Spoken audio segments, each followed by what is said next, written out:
joined by William Lee, Chief Economist at the Milken Institute. Good to see you, sir. Always good to see you smiling. I'm going to guess that you liked the report. Let's start with the jobs. Did you like them? Oh, absolutely. In fact, the reason why the Fed and I like this job report so much is that while the economy is manufacturing a lot of jobs and producing a lot of jobs for a lot of people who need them, the place where the jobs being created is in healthcare, leisure, hospitality, and secondly, the sectors where there's a shortage of labor and people are having a difficult time filling up the jobs. But more importantly, it shows that the strong labor market is starting to weaken. The average hourly earnings only went up by about 4.5%, 4.6%, which is well down from the 6.6% that we saw earlier this year. So as far as the Fed and I are concerned, and policymakers in general are concerned, it's a sigh of relief that there may be some light on the horizon. But Willie, I mean, here's my take on it. Of course the job market is weakening. We see the headlines every single day. I mean, how could it not weaken in the face of what we just went through in the last 6 months with what the Federal Reserve has already done? I mean, I just don't understand how this can be a huge surprise to everyone who watches the economy or the markets as closely as you and I do.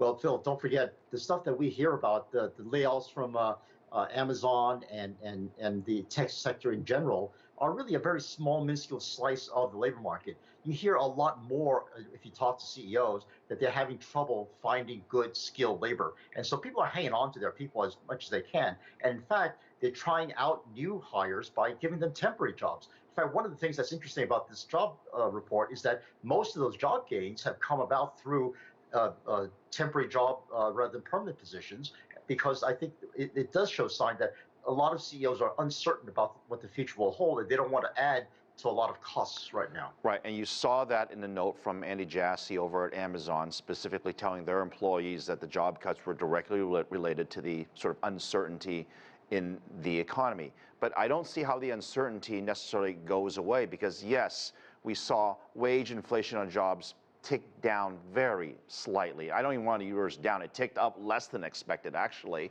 But we saw the PMI services numbers come in below 50, which is a sign of contraction. So in other words, we are seeing some bad news for the economy, traditionally so, and you're saying that that's enough to perhaps get the Federal Reserve to lay off of additional rate hikes. But I feel like this narrative changes depending on which data point we see, on which week we report on. No, let's change that. Make sure we got the message right, because the Federal Reserve will say we're not ready to ease yet because one data point is not enough to convince us we're well on our way to 2% inflation. The inflation is still way too high, and the wage gains are still way too high to be consistent with that 2% target. So they're not ready to turn yet, but the light is there, and the path seems to be starting.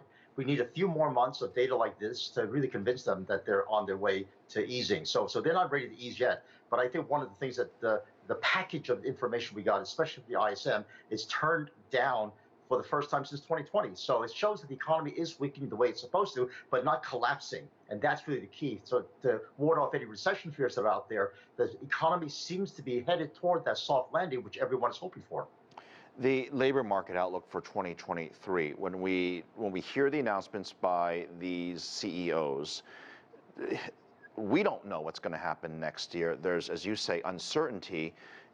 Are these layoffs going to continue at least in the next few months? I mean, the problem is if the economy gets better, then they're going to stop laying people off, which is sort of the reverse cycle of what you want to see.